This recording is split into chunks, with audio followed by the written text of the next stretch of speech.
Take a moment and travel back in time about 100 years or so. The 20th century begins with empires crumbling, revolutions shaking the globe, and rising tensions brewing like a storm. Before you know it, the world, it plunges into two devastating global wars. New nations rise, others fall, and humanity grapples with the consequences of unprecedented violence. Sound intense?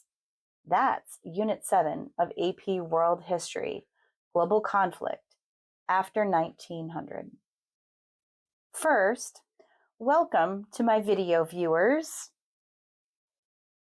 A special shout out to you because you now have technically three places to watch the pod.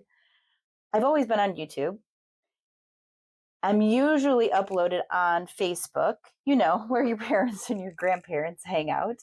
But now I am also able to put the video on Spotify. That's right. You've always been able to listen to me there, but now you can watch. So here's what I want you to do so that I can continue to bring you the amazing content that I have been. If I have enough followers or subscribers, I might get a few cents to cover the cost of, not much, but I'd love to get one of those royalty checks for 17 cents. So please follow me on Spotify or subscribe to the AP History Help YouTube channel. One of them or both of them. I would ever so greatly appreciate it. Okay, back to the podcast. Welcome to AP History Help.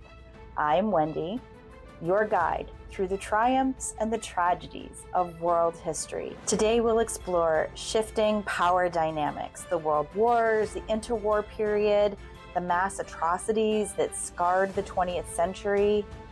This is essential AP material, packed with historical thinking skills like causation and continuity and change over time.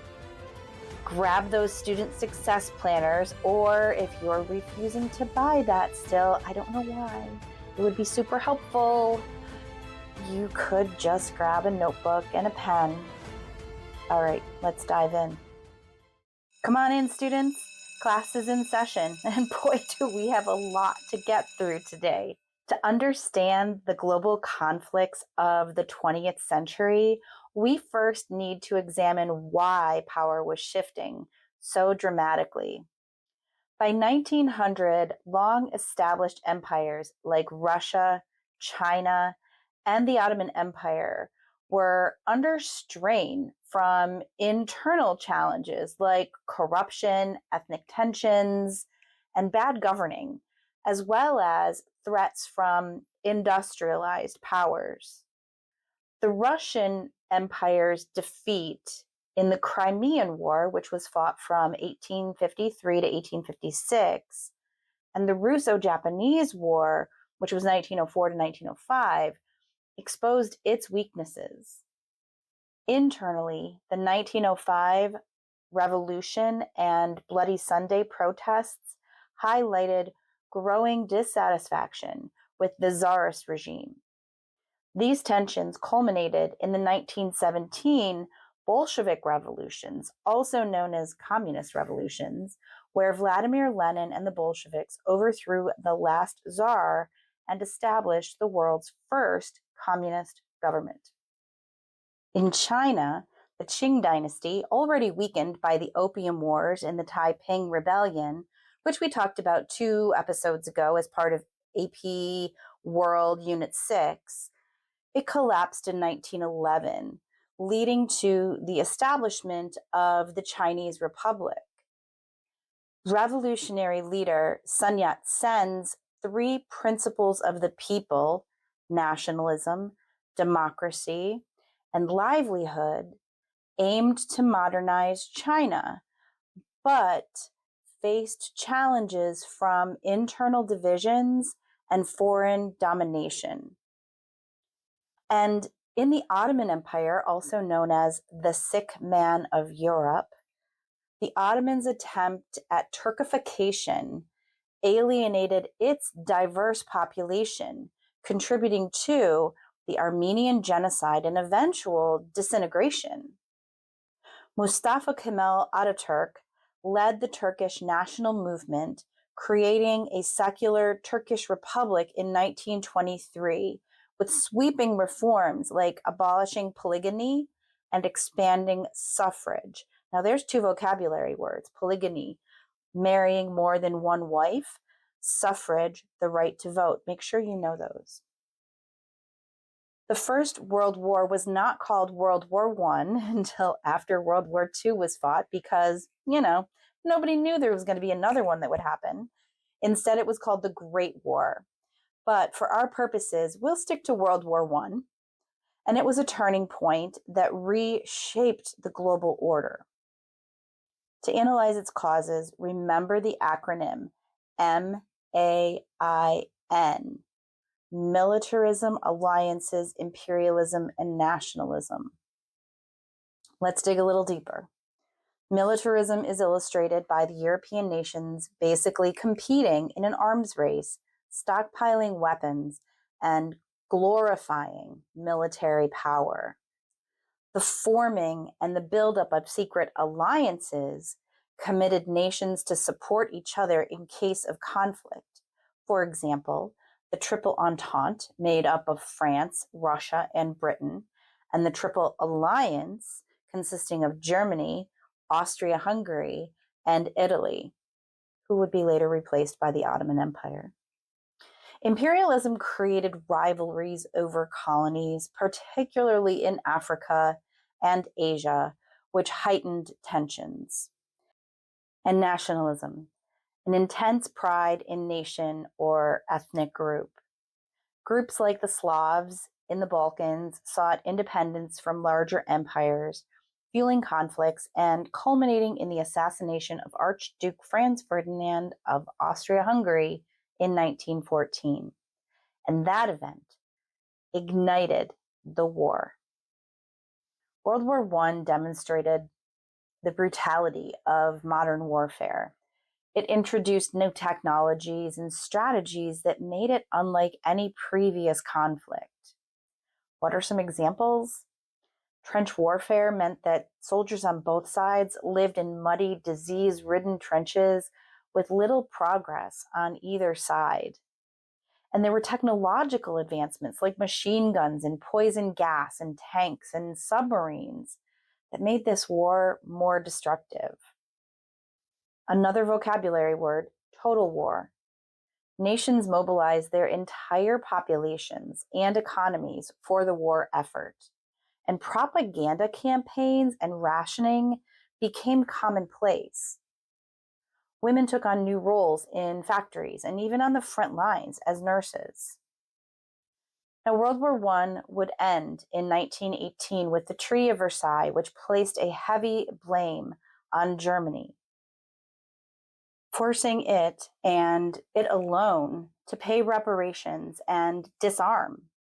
This humiliation set the stage for the rise of Adolf Hitler.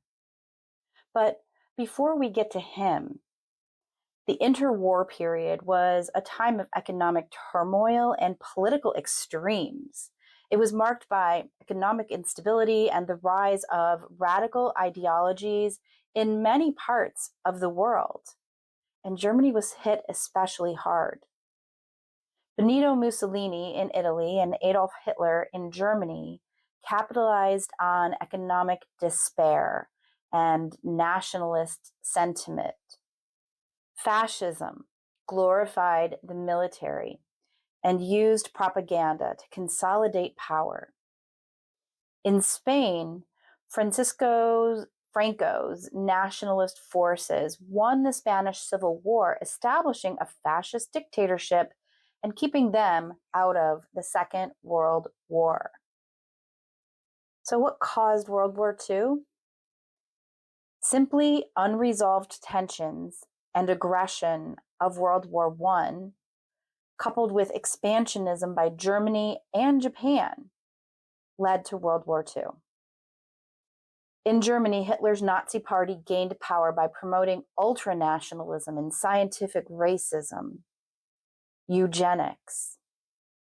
The 1935 Nuremberg laws stripped Jews of citizenship.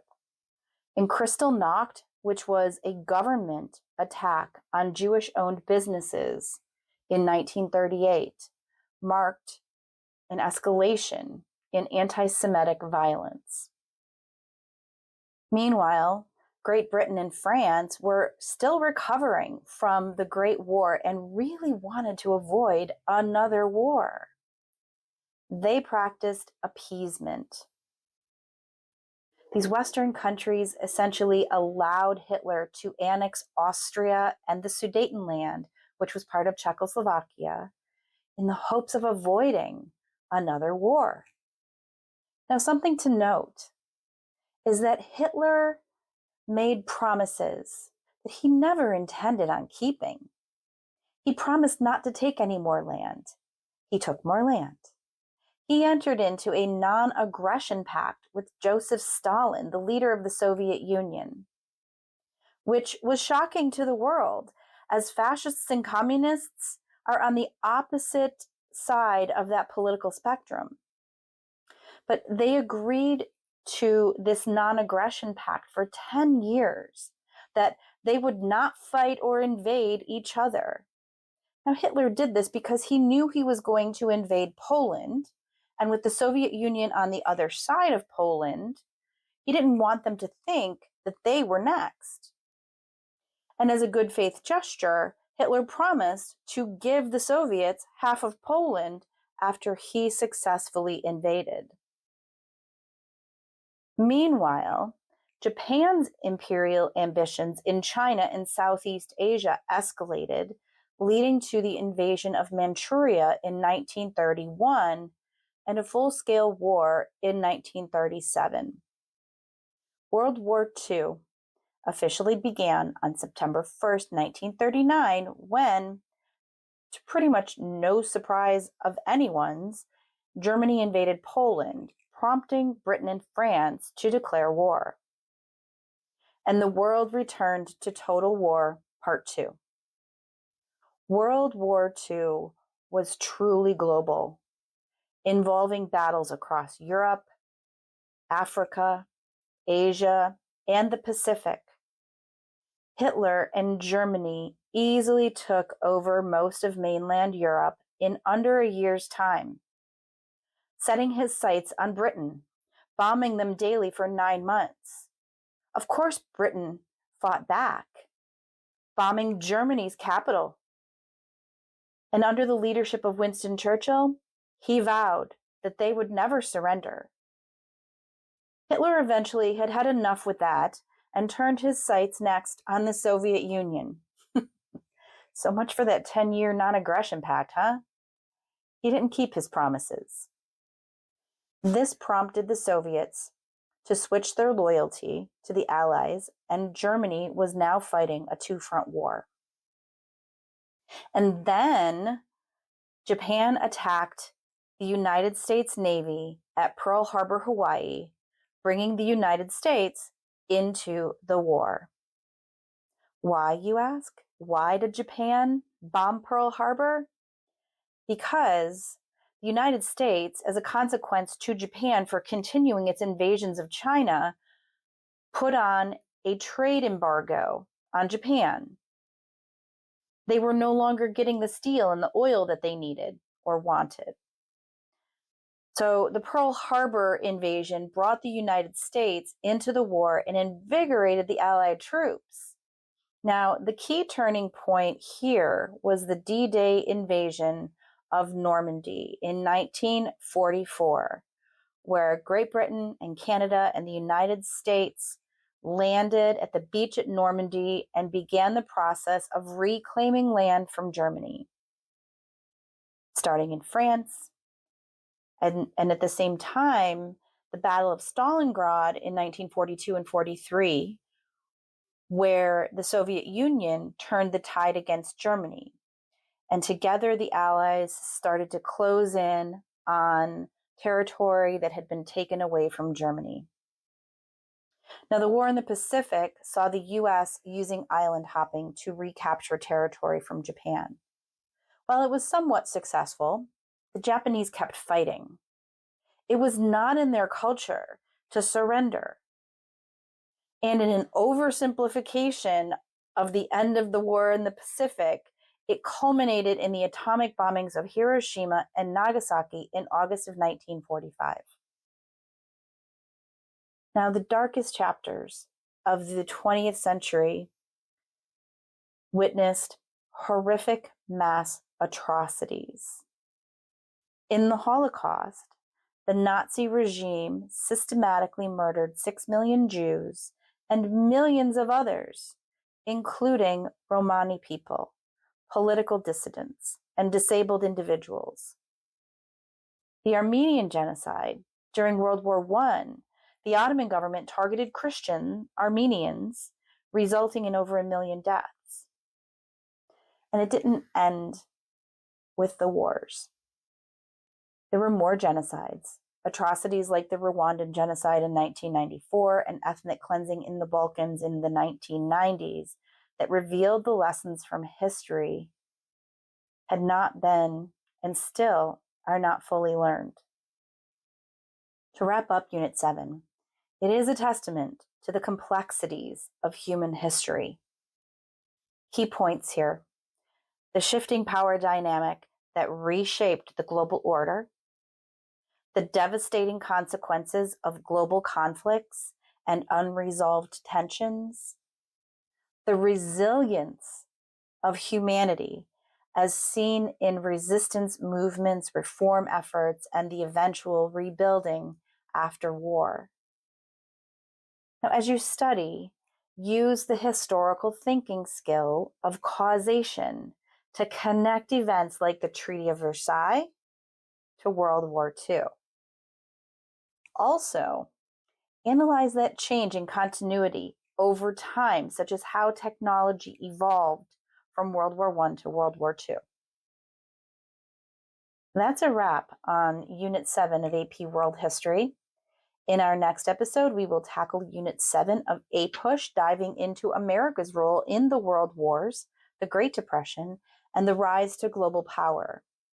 Now, don't forget to review your notes. And hey, if you didn't stop and do this at the beginning, please go follow me or subscribe on YouTube or Spotify, and check out my website, aphistoryhelp.com, for resources and tutoring options.